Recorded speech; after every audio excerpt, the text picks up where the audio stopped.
Howard Kurtz with Michael Tomasky, Michelle Cottle here at Daily Beast World Headquarters in Washington. And a day before the election, and all the pundits seem to agree, Barack Obama's got this thing in the bag. How can they be so sure with the polls so tight?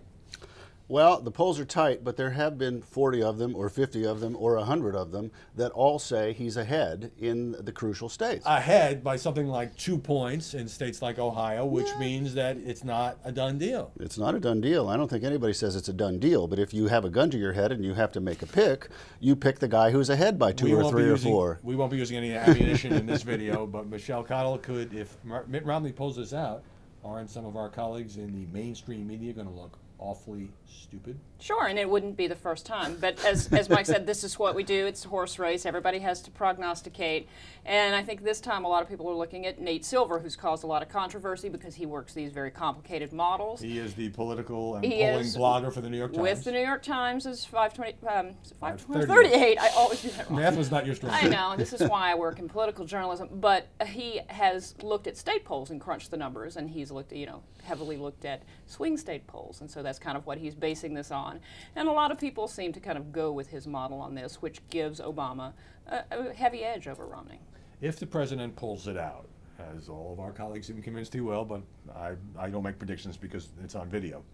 If the president pulls it out, will it be because, in part because of Hurricane Sandy? Will it be in part because Mitt Romney was not the world's best candidate? I mean, after all, with this lousy economy, a year ago, it looked like he was going to have a tough time winning re-election. Yeah, but it's not as lousy an economy as it was a year ago. And that has helped? I think that has helped Obama, actually. And I've spoken to political scientists who run their models who say that the economy in the past few months has actually gotten good enough to support the idea, and this is social science, I don't know anything about it, but they say the economy has gotten good enough in the last few months to support the idea that the incumbent should win a narrow re-election. And if you look at where he's doing well, like the economy is kind of marginally worse in North Carolina, and North Carolina is not going for Obama, but it's better in Ohio, and Ohio is going for Obama. So even if you go by those standards, he has a better shot.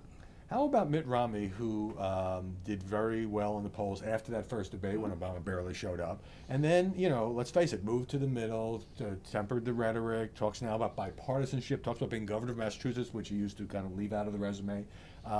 He made a race out of this by basically walking away from the severely conservative image that he had projected in the primaries. That didn't seem to bother many people. I was surprised. Well, yeah, maybe, but I give him actual credit for that. I mean, I think that he told a lot of falsehoods in this campaign. And you give him credit for that? But I do give him credit for this. I didn't expect, and obviously Barack Obama didn't expect, that he was going to move to the middle in that debate. I thought, candidates usually do that in the summer. He didn't do it. I thought, okay, he's just not going to do it. Then he did it in the last month, and he did it in such a way that the right wing didn't get mad at him. They gave him the maneuvering room to do it because he beat Obama. It was, I admit, very clever of him. This suggests to me the sort of cynicism that underlies political journalism, which is somebody does something, and they say, aha, it's working. They're really smart, as opposed to, wait a second, I had to sit through 2 years of listening to this guy talk about self-deportation on immigration and tax cuts for the wealthy and all that. It's not just political journalism. I mean, his base knows what he's doing. Everybody knows how this game is played. You pitch to the right or the left for your primary, and then you etch-a-sketch it for the moderates. And the surprising thing was how late he etch-a-sketched it in this one. I think that's the one striking thing about So you're saying that's the way the game is played? That's the way everybody knows it. You have to lie to somebody. And everybody's just kind of betting that you're lying to the other guy. The right is betting that he's lying to the moderates, and the moderates are betting the inverse. If Romney does indeed lose, is there already starting to be a preemptive blame game, not just to talk about whether he was too conservative, didn't run enough as a conservative, but to say it's Chris Christie's fault, it's the hurricane's fault, that's going to end up putting Obama over the top?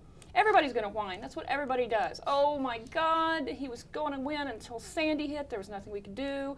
The voting machines, the Chris Christie, it's going to be somebody's fault other than the parties for picking the wrong candidate. And the liberal media. But on the other hand, I mean, we did have 5 days of coverage of Obama feeling the pain of hurricane victims and getting to act as a commander-in-chief, whereas Romney was more or less sidelined. That can't be nothing.